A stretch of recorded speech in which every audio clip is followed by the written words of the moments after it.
This is the Aston Martin Heritage Podcast with Gary Taylor. In this episode, Steve Waddingham talks to Jim Young, Bruce Young and Tom Wood about the pre-war cars and the amazing archive that Jim and Bruce have built up over the years on these fabulous vehicles. Hello and welcome to the first podcast of 2025, number 34. And we have plenty of podcast ideas lined up for the year ahead. But if there's anything you'd like us to cover, then please drop us a line at info@amht.org.uk. Then we can see if we make it happen. And we could also include you, so please don't be shy. In this episode, we are revisiting the pre-war cars, as we haven't covered them for quite a while now. Actually, episode 9, which is quite a while back in May 23. So we felt a need for a catch-up and a refresh. So here with me is Steve Waddingham, the AML historian and AMHT trustee, and he grabbed the microphone to address this issue. So hello, Steve. Hello, Gary. Happy New Year. Happy New Year to you. Busy year ahead, I think, hopefully for Aston Martin and the Trust. And these podcasts are just part of it, aren't they? Absolutely, yeah. I mean, it was a busy year last year and lots of things to look forward to in this year, really. And as you know, we try and cover all the decades and different time periods, and it's quite amazing how much time has gone since we've last kind of talked about pre-war. Really, it is actually. Why in this case it's in two parts? Yes, well, it's really, this podcast in a way is kind of long overdue, because two very key people in the world of pre-war Aston Martin are Jim and Bruce Young, two members, father and son, members of the AMOC and obviously AMHT for many, many years. In fact, Jim is probably one of the longest serving Aston Martin Owners Club members in the world. Wow. And probably one of the oldest Aston Martin owners in the world as well.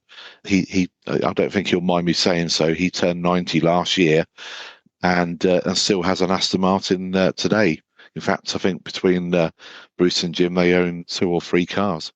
So in the first part, you were in conversation with Bruce and Tom Wood.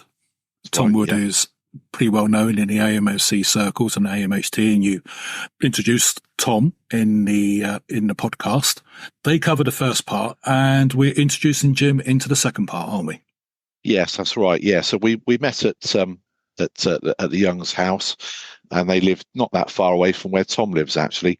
So it was a good idea to meet up there. Plus the fact Jim himself isn't very well at the moment, so from practical reasons, it was just easier to meet there.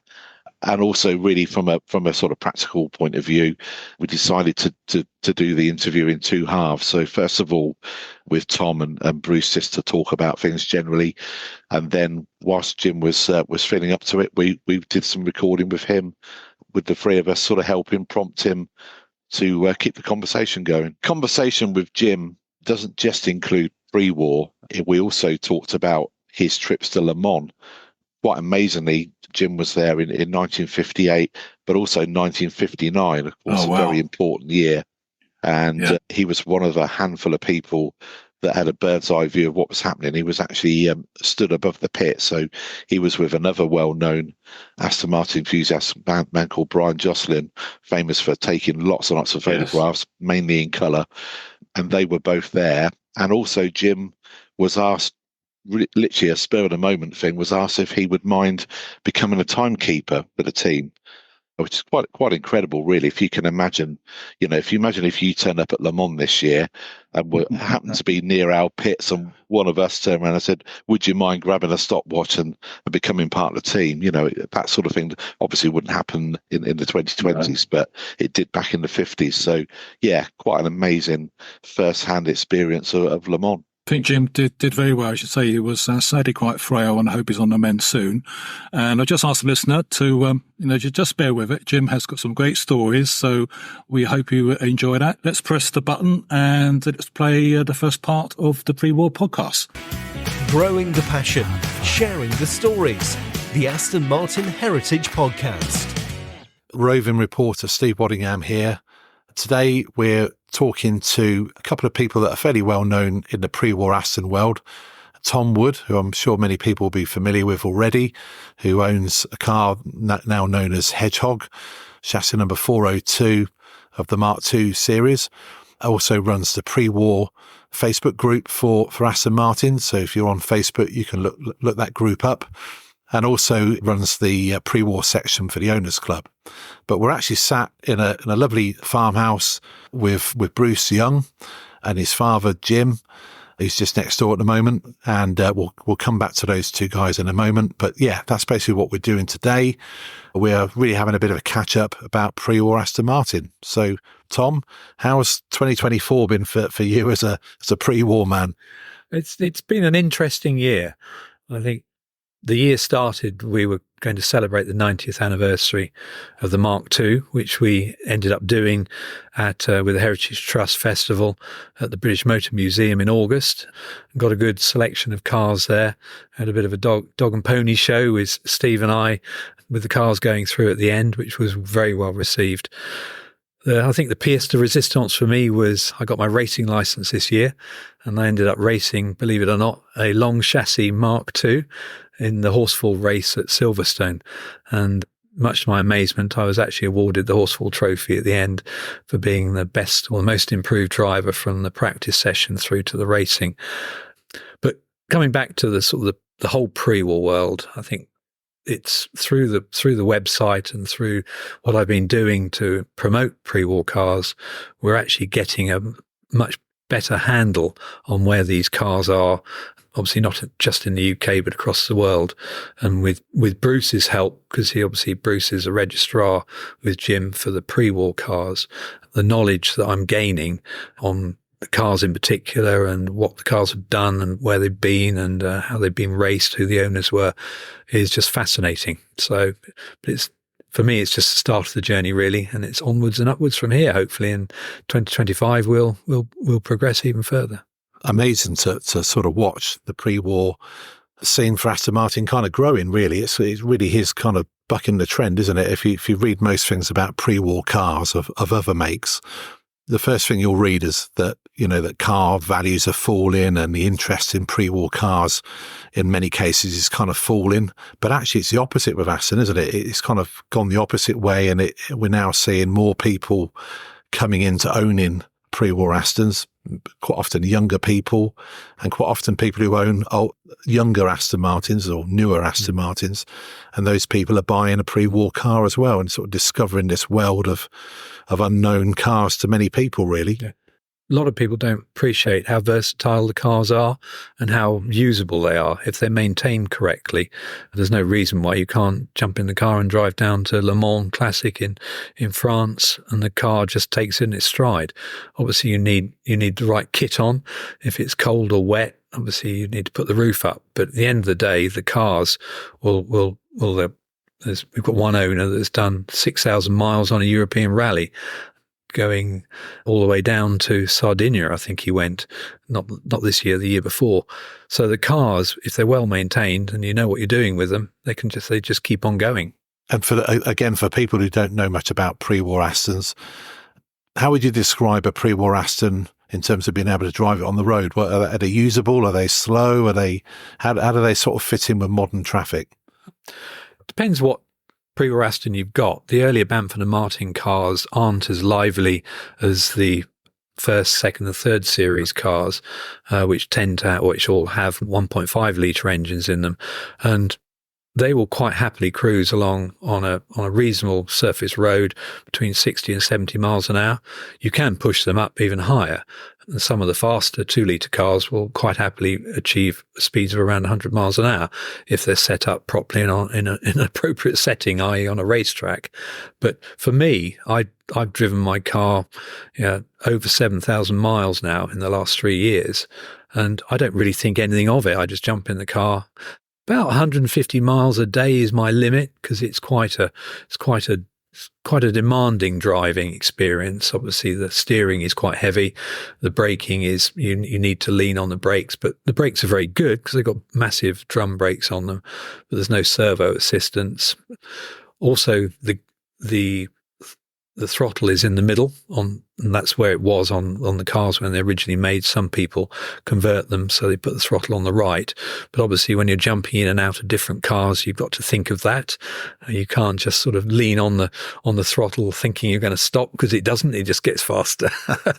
And normally it happens when you're least expecting it. You're coming around a corner and there's a white van coming towards you, and your sort of immediate reaction is to hit the wrong pedal. But you only do it for a nanosecond before you correct yourself. But in answer to your question, the cars are actually very easy to drive. They're not if they're set up properly and the suspension isn't too hard, they're not too difficult, as in they don't bounce around too much. The road holding is great. The acceleration is good. And the general thing is people love them. You're driving down the motorway and there's people leaning out, taking photographs and giving you the thumbs up. Whenever you park the car anywhere, someone's always there when you get back to it saying, "Oh, tell me what this car is." "Oh, it's an Aston Martin, is it?" Yeah. You don't normally get the question of how much is it. No. It's normally how old is it? That's the first question. So it's funny, isn't it? People see the car and they like it because it's an old car and it looks interesting. And then they discover it's an Aston Martin, and it's this big revelation of, oh, I didn't know they made cars that far back. And to answer your question about driving in modern traffic, the simple fact is that modern traffic's too slow, isn't it? I was thinking that. It Bruce. does rather tend to get in the way. So Bruce, tell everybody about you and about your dad and what your involvement is with Aston Martin. My father has been an Aston owner and interested in Astons since basically the mid-50s. And he first drove a pre-war Aston Martin in about 1955. And he bought his first Aston in, I suppose, 1957 and became involved with the club. And then he bought the car that he has now, which he owned the two at the same time, with no room to keep either, in about 1957 as well. And so we've had APG since around about that time. In other words, have been in the family longer than me. And tell us about when you were born. What was happening on the day you were born? Yes. Well, my father had gone to Le Mans in 1959, in June, and I was born in June 1959. How can I put this? He wasn't very popular with my mother at the time. But what a great way to be born into the world of Aston Martin. Well, quite so, yeah, and in the winning year. Yeah. In the winning year. Yeah, and he was there. So he was there. My father was at Le Mans in 1958 and in 1959. Yeah. And in 1959, both times I think he went with groups of people from the AMOC, mostly pre-war car owners. And in 1959, they were sort of, how shall I put it, co-opted into helping with the timing and so forth during that historic year. And there is a photograph of him in the stands above the cars. Yeah. But he was a pre-war Aston man through and through. So imagine if you can imagine this, if you were going to Le Mans in 2025, you're an Aston Martin owner, and you wander through the paddock and you bump into the Aston Martin team of 2025, and then suddenly get asked if you just take that stopwatch and become part of the team for the time you're here. That was the equivalent of that, wasn't it, really? He was basically there to spectate, and next thing you know, got himself a job as part of the team on the timekeeping side. That's as I understand it. Is that right? I think that's about the size of it, but I rather think that timing is a bit more sophisticated now, is it not, Steve? I think there might be lasers and things. Lasers and things like that, yeah. Yeah, incredible. And so we're talking to Jim earlier. Jim's not very well at the moment, so we won't be putting him on here straight away. But we were talking earlier to Jim, and it's just amazing the people he's met. So Jim met people from our 1920s history, didn't he? So he met Clive Gallup. And people like that, very briefly. Yeah. What you have to remember that he was a long-term member of the Brooklyn Society when it was going, and quite a lot of going back to the late 60s and 70s, quite a lot of the racing drivers from Brooklands were still alive in those days. And, he took an interest and spoke to many of them. Yeah. And Clive Gallup, for anyone listening, was one of the drivers in the 1922 French Grand Prix. So the first time Aston Martin ever did a Grand Prix, he was one of the drivers. So him and his friend, Count Louis Zabrowski, And yeah, he, unlike Louis, he survived and was around long enough for Jim to have met him. So pretty amazing. And I believe also C.H. Davis, Sammy Davis. Sammy Davis. Yeah, I can remember Sammy Davis from the Brooklyn Society. Yeah. Was a very, very old man. Yeah. And Sammy and Clive were both part of the Bentley Boys. So after their Aston Martin involvement, they became part of the Bentley Boys. And also Sammy Davis is credited with being the person that basically designed the Aston Martin wing badge that we have today. That's correct, isn't it? Correct, yeah. And a journalist of some repute as well. Yeah. Quite unusual, really, because he was the editor for Autocar for the motorsports sort of section, wasn't he? Yeah. But he also drove for us, and he drove for Bentley, and he was very kind of, well, I suppose a bit like modern day magazine editors, really quite involved with the various companies in trying to support them and guide them with advice. And obviously for us, that included the badge. But rightly, he acted as a sort of team manager at Le Mans for the pre-war Astons. Yeah. On maybe one occasion, I'm not sure, without referring to books. No. And he drove some of our cars competitively as well, didn't he? Yeah. So, yeah, pretty amazing, really. And to think that your dad, Jim, met these people, and so did you, by the sound of it, for when you were younger. Well, I was very young at the time, but I can remember him, certainly. Yeah. He drove an Austin Healey Frog Eye Sprite into old age. For some reason, that's remained in my memory, but I think Dad would be able to furnish you with more details of him, what he was like and everything. And in terms of furnishing details, that leads me on to another thing that we should talk about, is that for many, many years, you've basically been the registrars for the pre-war cars within the AMOC. Is that correct? Yes. And to tell us a bit more about what that involves and what you have. Dad was on the committee of the AMOC in the early 60s. I think he was on the competition committee and was actually quite involved in the AMOC on that side of things. And then he left the club in about 1971, and then at the instigation of Lionel Such rejoined the club in about 1984. And we were at Brands Hatch OC, and the late and much missed Alan Archer strode over to Dad and said, you're the new registrar. There was no question. And I'm going to meet you at Ted Edmund Hunter's house. Ted Edmund Hunter was very, very ill at the time. And Dad came back with what Ted Edmund Hunter had, which wasn't a very great deal. And tell us just who Ted was for a moment. For a lot of people may know the name, but may not understand. Well, you'll find he's obviously the 1914 to 1945 book is Ted Edmund Hunter and Alan Archer. Ted Edmund Hunter wrote the Little Black and Silver book, and he'd been very keen on Astons all his life because he had actually been employed at Aston Martins before the war. And I think if you read up on him, he was actually, one of those that was dismissed and then taken back on again, and dismissed and taken back on again. And then gave up. As the financial, as I had some money and didn't have any money. And I think in his own words, then sort of gave up on trying to work for them. Gave up on trying to work for them, and I believe he got involved in the film industry. Yeah. I can remember him just about.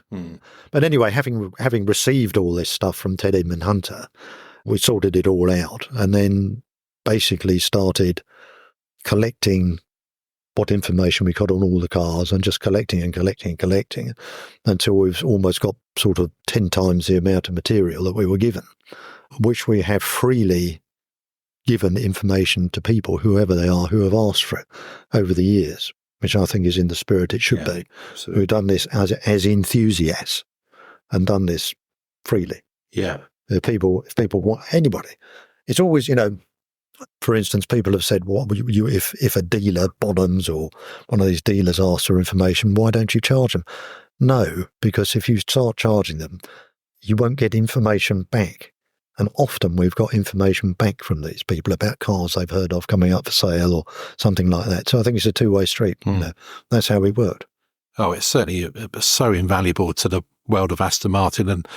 And you and I have sat at this table many times, and you've showed me personally the files that you have for these cars.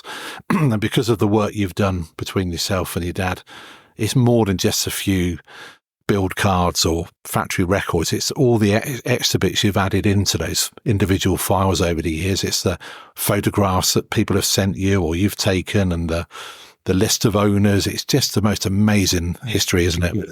When in Dad's case, it's memory. Yeah. He remembers these people. a lot of them. It's fascinating. Going back to the mid-50s. Yeah. Those that were involved in the AMOC, those that owned, various cars. I mean, I suppose we're perhaps slightly out of touch with the AMOC now, but certainly in those days, right into the 80s, quite involved. Yeah. And in a way, Tom, you've been the reconnection between the club, Bruce and Jim, because you represent the club for pre-war. So actually, this has kind of joined it all back together again, isn't it? And it's sort of tapped back into this wonderful resource that's here, and it's through you. You're able to introduce the new owners of these cars. And we're so lucky that we've got all this information that's been saved and not just saved, but really carefully documented and it's been kept here in this farmhouse. Probably there's not a week goes by that I don't speak to Bruce about something to do with pre-war cars.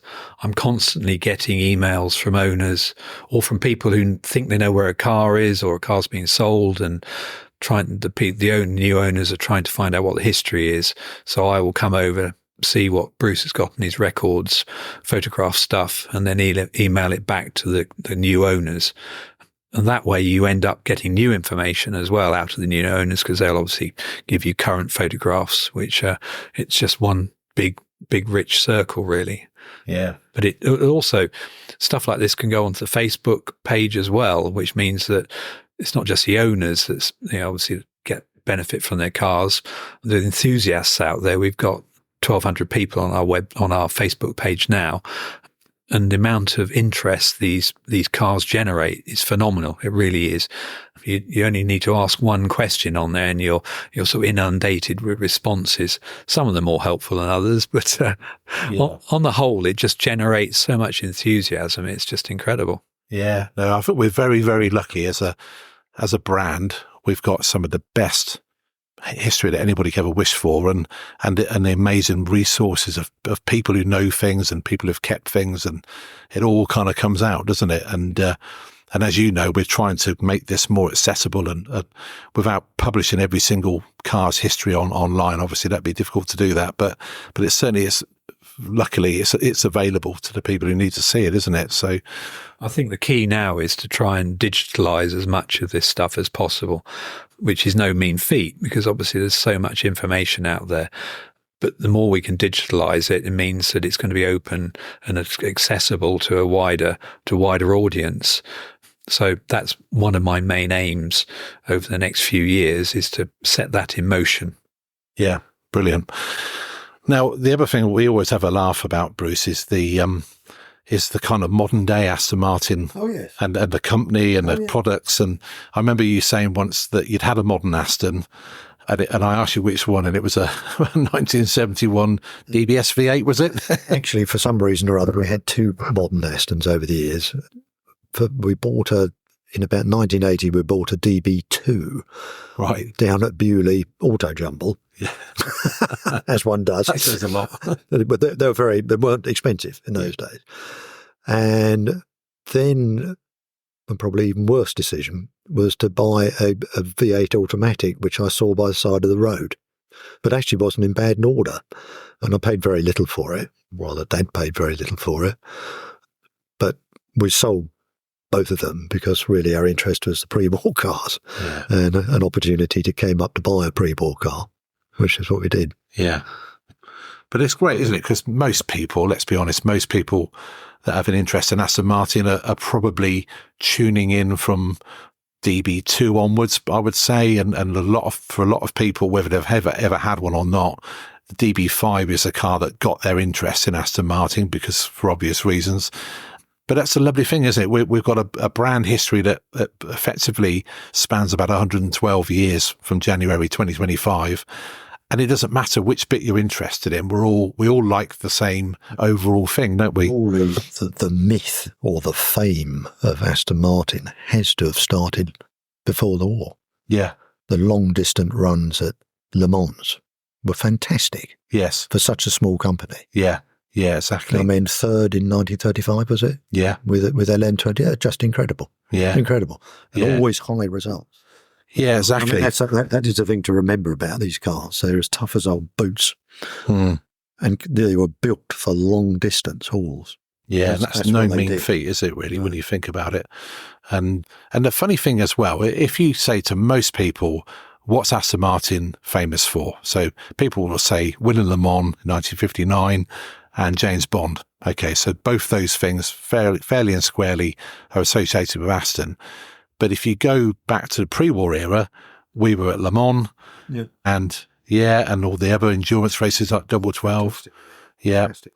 And also a bit of espionage. So in real life, as we've discovered in the last few years, our cars were owned by spies, which is, so in the fictional character Bond, turns out that there are people that had our cars and were connected with Aston Martin that in real life really were spies. So weirdly, the things that we're famous for post-war were happening in the pre-war period, weren't they? So it would appear, yes. So it would appear probably best to leave it at that. The other thing, delving into the history of these cars, obviously the period around the war, these cars were not that easy to maintain because you couldn't get fuel. But the people who could get fuel were people who were in the military. A lot of RAF people ended up owning these cars. And I think there's stories of the cars being sort of gambled away in the officers' mess after a few too many beers. But if you can imagine, the Spitfire pilot goes off on his sortie, doesn't come back. The messmates say, well, what are we going to do with Jim's car? I don't know. Well, who wants it? Oh, I'll give 50 quid for it. And it changes hands. So you start going back through the history of these cars. Our car in particular has been owned predominantly by military people throughout its life. And me being ex-Air Force, I'm perpetuating that. So I have ordered by R.O. Shuttleworth. Is that Richard Shuttleworth? Yeah, of Old Warden. Yeah. And he was a pilot himself, wasn't he? He was a pilot and he died testing an aircraft, as far as I'm aware. Yeah. Yeah, I would say virtually every pre-war Aston will have somebody in the ownership history that's got an interesting story, and a good number of them have probably had a pilot or two that have owned them. It's just fabulous, isn't it, really? I used to think that sort of watercoloured photo, painting you see occasionally of a Spitfire or a Hurricane or a Lancaster with a sports car underneath it was all a bit of a fantasy. Turns out it was true.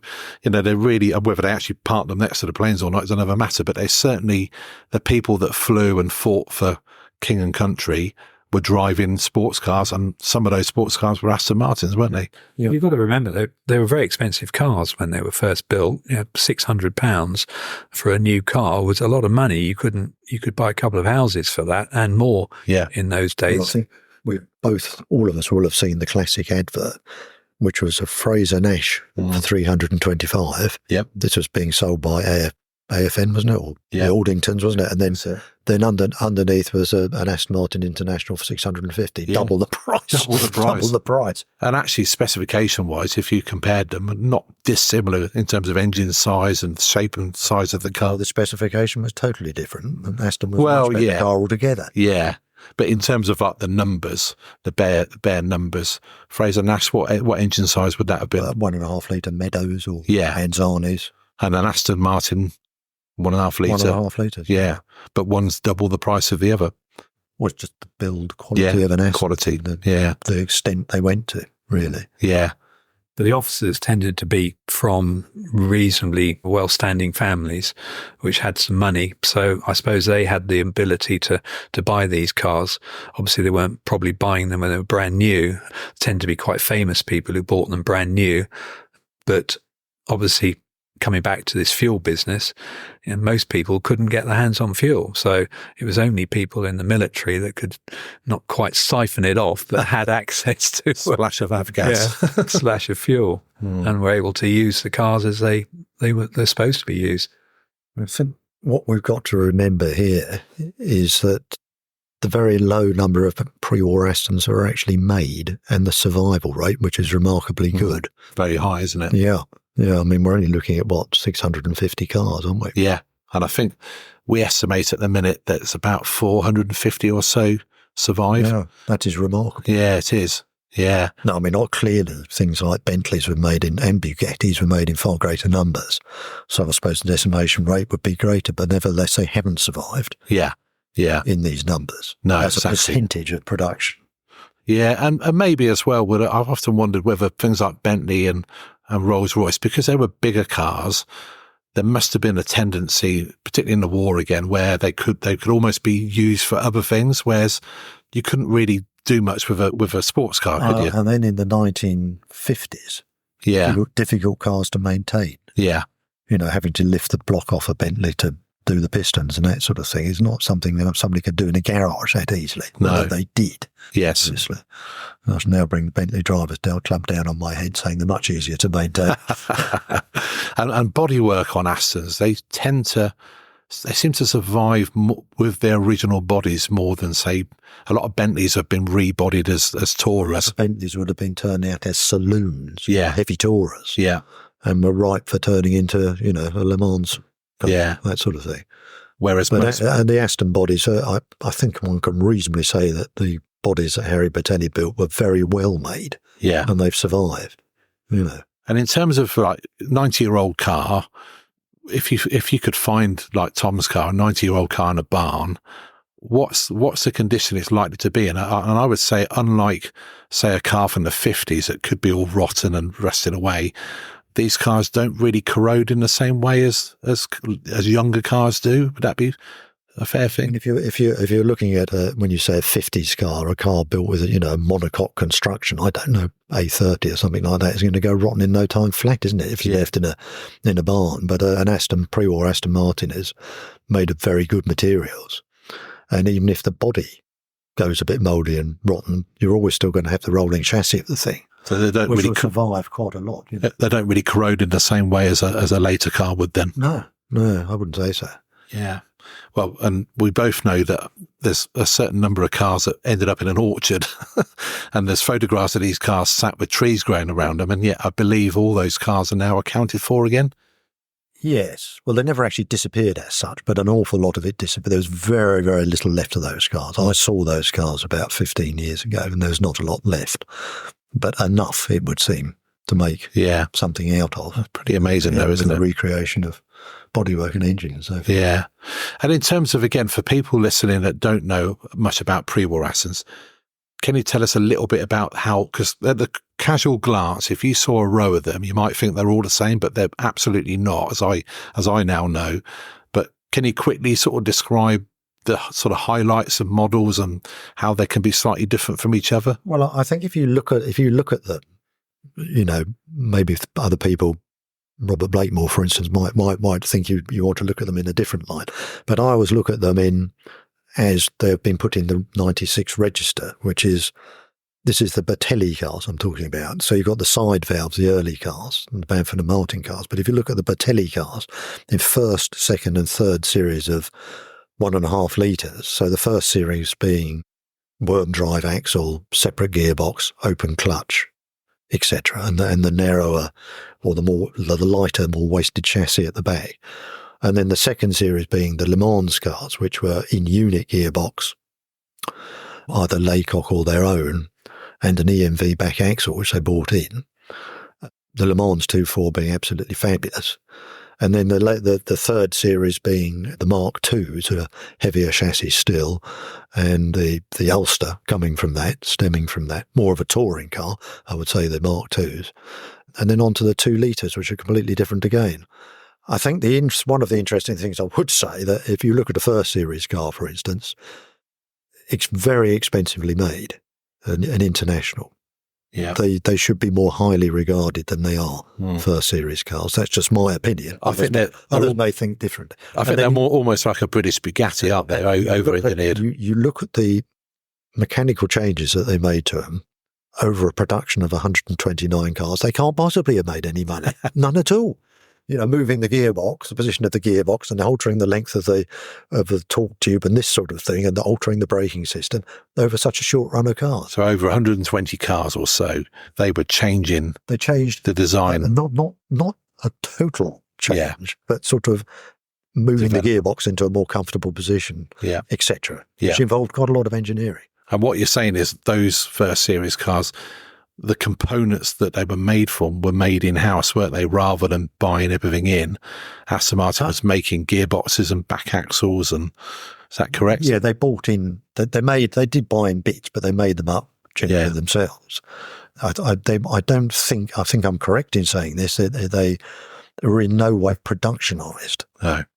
So I'm not sure that one bit of an international fit another international. Yeah. Always. Yeah. It'll be custom drilled to fit that car, for instance.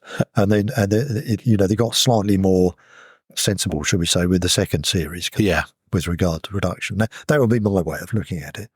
Someone told me. I believe that Gordon Sutherland wanted to then streamline it even more. Yeah. With the third series car.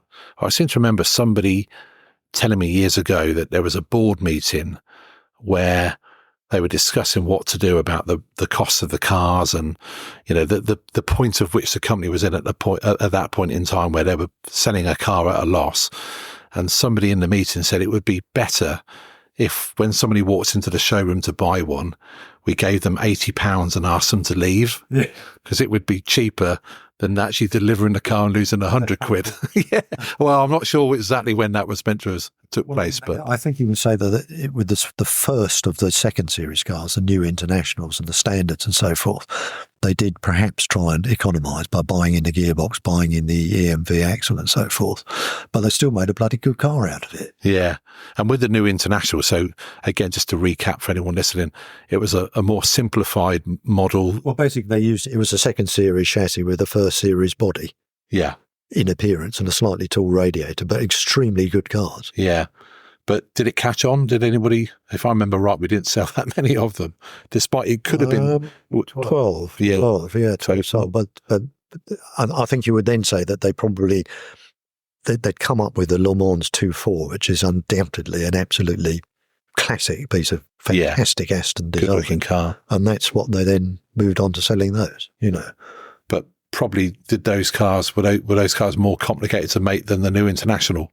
Or would they cost more to make? Or well, they were still buying in an EMV axle, but they used an Aston gearbox. Yeah. So it all worked out okay eventually. And a fabulously styled car, And I think numbers-wise of that model, the Le Mans was about 160 or so, something like that, wasn't it? Yeah. So by our standards, that was a successful run of models, wasn't it? Really, up for 2 years, 32 to 34. Lost money on everyone.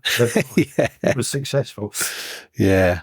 Well, and the other thing I think most people don't realise is that 1938, the company had a kind of tap on the door.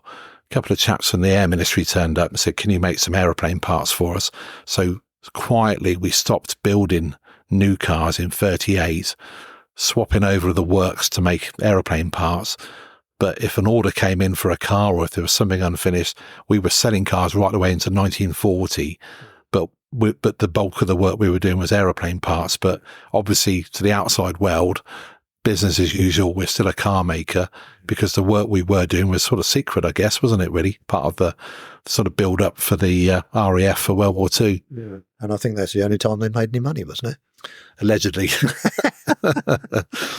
But, so in terms of all these years that you've been surrounded by pre-war cars, what's your sort of favourites, and what things, out of all the things you've done, what are the best things you've done, do you think, and what are your favourite cars? My favourite Aston sitting outside. Which one's that? APG 410. And just tell No, it's just because it's been in the family so long. Yeah. So it's one of the two competition two-seaters. We've had I've had great fun in it over the years. Yeah. I wouldn't say, and I know Dad wouldn't say this for one moment, that we've been the most competitive people in the world. He's not raced ever, and he would never claim to have done, to the extent that Bill Ewell-Smith, Derek Edwards, Tony Risley, fantastic people, David Taylor, they were just brilliant in the amount of competition they did in years past. Mm. But he's had to go every now and again. And then when we moved up here, of course, we were close to Prescott and Chelsea Walsh. And he loved doing Chelsea Walsh right the way up. Well, he carried on competing until he was 85 at the start. Your dad, Jim, talked about, about, isn't it? So he was 85 years of age when he did his final, what one might describe as competitive run. That's probably an over-description. When he drove up Chelsea Walsh rather slowly. But nevertheless, there he was. Yeah, 85 years old. Yeah. So he had a competition license. Yeah, until his that's really good. What about your own racing experiences, Bruce? I would freely admit that I've not been a great racer over the years. I have raced. I've raced at Brands Hatch and Silverstone several times, one way or another. But I was very fortunate a number of years ago meeting now Sir Jerry Asher. And he had a new International, which we rebuilt for him. And then he wanted to do long distance rallies.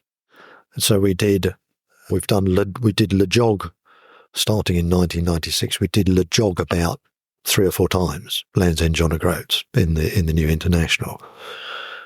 I was then very, very fortunate to go with him on the Peking to Paris in 1997, which was the first of the retrospective rallies.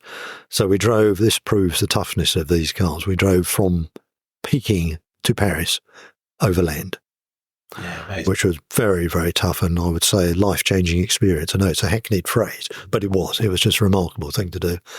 And then we did about 9 Flying Scotsman rallies in that car as well. So apart from doing the hill climbs, which we did on a very regular basis in APG at Prescott and Chelsea, I've not actually raced that much, I'll freely admit that. But it sounds to me like you've done quite a few thousand miles if you add all that up together. I've done loads of miles, Yeah, it's a lot. APG's been up and down Chelsea with him bloody loads of times. And I've done Prescott quite a lot. Had a very good time before the pandemic with the Bugatti Owners Club. We used to compete quite a lot with that at Prescott because it's only down the road, really. Oh, that was good fun, very good fun. Mm. And what about what's your hope for the future, really, for pre-war Astons? What if you could make a wish, what would you wish for? Well, I think we've got to, and I'm sure other owners of the cars would agree, it's not really the cars, it's the bloody governance of this country, isn't it? We've got to hope that these nitwits will allow us to continue to drive on the road. Obviously there's going to be a change to sustainable fuels at some point, which apparently, I believe Robert Blakemore at Curie Batelli has tested this thoroughly, and good on him, because that's the way we're going to keep the cars on the road. Yeah, yeah. So, that would be the main wish. Let's hope there's no interference. Yeah, of course. Yeah. It wouldn't take much for some purple-haired communist in the Labour Party to start saying, "Oh, what are these rich bastards doing driving around in, out of complete ignorance, driving around in these polluting cars," which of course is nonsense. No, the carbon footprint of a near 100-year-old car is so tiny, isn't it? And actually, although people do lots of things with them, it's not that huge amount of mileage per car, is it really? And the carbon footprint is tiny, isn't it? Absolutely microscopic. Yeah, really is. Yet you've got to set that. If you're looking at how you deal with governments of either complexion, it's the amount of money that's generated by the classic car movement. Yeah. How many people are employed, how much tax is paid, how much, go tours, going to hotels and filling them up, and this sort of thing it creates. So, I think it's about £8 billion event for the UK economy. It's big. Yeah, exactly. So long may it continue, and really thanks to you and your father Jim, all the work you've done over all these years is the bedrock of what everybody now has got to work with, and all the stuff you've preserved has given us this amazing head start, isn't it? We've done what we can. The fantastic historical research done by Alan Archer, I think, has been wonderful. And now you're taking up you're got the baton. Trying you're to. Top. Yeah, exactly. So you did a great job, Steve. Well done. Well, thank you. That's lovely. But things move on. Yeah, and all we're trying to do really, Tom, is we're just trying to keep this going whilst we're around, and then hopefully pass it on to the people behind us, really, isn't it, or in front of us, and that's how I think if you look at the VSCC, for instance, there is interest from young people in old cars. There's a lot of interest. Vintage Sports Car Club. The Vintage Sports Car Club. Yeah, the number of young people that are competing in trials, hill climbs, tours, and the racing, if they can afford it, is good. Of course. It's good. I think that's the problem with the VSCC are doing a very, very good job. I think we ought to make a note of that. Yeah. Astons are obviously quite expensive in comparison to other vintage sports cars. I think that's obviously the difficulty of youngsters getting into them. But there are people out there that will let people race their cars. So, and that's one of the reasons I've got my racing license. I'm not racing Hedgehog. I'm racing someone else's car because they want the car raced, but they're not happy to race it themselves. So there are these opportunities out there. And you consider yourself a young member then? I think on that note, we should end. Yeah, on that bombshell. But no, thank you to both of you for sparing your time today to talk to the AMHT Heritage Podcast about this subject, because it is where Aston Martin's history begins. And we're only scratching the surface. Yeah, there's so much that we could talk about. We'd be sat here forever. But no, seriously, thank you for your time. All best wishes to both of you. And Tom, thank you very much as well for coming along, and keep it going. Keep the 1,200 members happy and onwards and upwards, as we say. my pleasure. Thank you. Thanks very much. Cheers. Cheers, thanks. I'll tell you something, Steve, I really did enjoy that. Tom Wood and Bruce Young are very good value there. So much so, I'm quite tempted to let Tom Wood loose with a microphone and record the goings-on of the pre-war vehicles, as there is so much happening, especially when you look back at, Tom Wood's pre-war newsletter he knocks out every month. It's quite phenomenal with the racing, the rallies, the technical tips, the maintaining of the cars, the ownership experience. Steve, you and I got a lot of time on our hands a year ahead, obviously. We should do an AMHT pre-war podcast, shouldn't we? Yeah, looks like it. Yeah.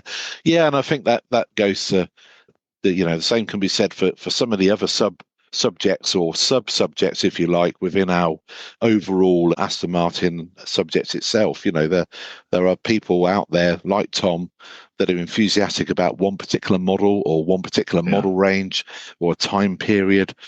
And if other people are listening and want to contribute, then get in touch with us. I love the fact that we cover all of the whole spectrum of Aston Martin and its history, and that's what this is all about, isn't it, really? And also making it approachable. And people often say, "Can I ask a silly question?" Of course you can. Don't be afraid to ask something of us to look into or to explain. We may know what certain phrases mean or model name abbreviations, etc., and we kind of take it for granted. But not everybody else out there is an Aston Martin expert, even if they own a car or two. So don't be afraid. Do let us know if you want us to talk about anything in particular, and that's what this is all about. That is what it's all about. So now we're going to move on to part 2, where we are now joined by Jim Young. Part 2 of the recording with Jim and Bruce Young and Tom Wood and me, Steve Waddingham. How did you come about being the registrar for pre-war cars? I'm told to be. You were told to be. Who by? And after, How did that conversation go? he said, "You'll come in with me." I said, "There's all the stuff." And that was it. And all the stuff being all the files that you've got here. It's over the last 40 years, we probably quadrupled the amount. Yeah.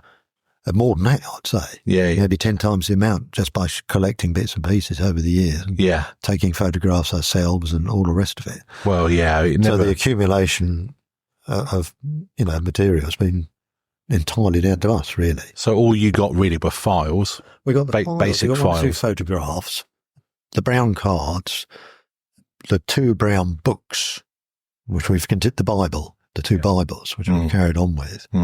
But then we, at Dad's instigation, asked people to send photographs of their cards or what they were like now. Right. The most important thing we got was the card. The cards. Yeah. Yeah, well, we have the brown card, but the copies of the service cards and so forth, we have copies of those. We don't have the real thing. Right. But that's... So what? I know the AMHT has got copies. Yes. And so they've got copies of what you've got copies of, presumably. Copies of some of what we've got, and they've got copies of some of the works cards and the service and engine, service cards. Yeah, if you got all of those yourselves here, We've the got hard copies of all. Yeah. And letters and old photographs and bits of. You started copying them all. You've helped Tom. You've helped me over the last 4 or 5 years since I've been. I help anybody with an old card. Mm-hmm. The main thing is to get the facts right, because if we start describing cars Oh, yes. in the wrong way, then No, I'm not the insistent person on that. Dudley Corn, wasn't it? Dudley Corn is to have it all right. He's a nuisance. Yeah, well, I mean, like that book, the Aston Martin Story of a Sports Car, that's Dudley, isn't it? Yeah, I think what you've got to remember with that, And more in my mind, that's what makes that Alan Archer book so good. The Alan Archer and Hunter 1914 to 1925, whatever it is. Yeah. Much research there, all before the internet. Absolutely. To a large degree, and it's staggering. Well, it's 3 books in one as well, isn't it? Yeah. But I think there's faults in story of a sports car, but there wouldn't have been the kind of backup or anything like that. Yeah, well, that and the other black and silver book there, the Inman Hunter book. Yeah. I mean, those 3 books between them are the foundations of what we all know about pre-war Astons. But came out in, 1976? Yeah, it's a bit later, isn't it? Yeah. And they're all full of what we now know as errors, but that's been, like you say, because there wasn't an internet back then. It wasn't an internet. You know. I mean, but Alan Archer did some fantastic. And really what's happened, in awe of what he did. And really what's happened over the last few years is to... We've got some of the preliminary writings and things from 1914 to 1955 in there. With his squiggles, Alan Archer's famous squiggles. Have you ever seen it? No. So if he wanted things moved about for the printers in those days, he used to draw out. Oh, yeah. And then if you look at it, you ask Neil Murray, there's pages and pages of things with arrows, marks, lines all over it. How the printers ever worked it, I don't know. Well, Jim, I want to say thank you to you for what you've done over all these years. Oh, so I see. Well, let's keep the stories coming anyway, and okay. We'll come back another time. Thanks, Jim. I hope you enjoyed that podcast as much as I did, and there will be another one very soon. Also, just want to update you on a brand new email address we have that is unique to the podcast. It is podcast@amht.org.uk. So if you have any ideas for future episodes, or you may want to appear yourself, please do. It doesn't have to be 1 hour epic conversations, can be short, sharp 10 or 15 minute chats, and we'd love to hear from you. So as I say, drop us a line at podcast@amht.org.uk, and it will be great to hear from you. In the meantime, see you for the next episode. You're listening to the Aston Martin Heritage Podcast. Discover more about the story of Aston Martin, the cars, the people, the history with the Aston Martin Heritage Trust. You're always welcome to visit us at our museum in Oxfordshire, so find out more via amht.org.uk.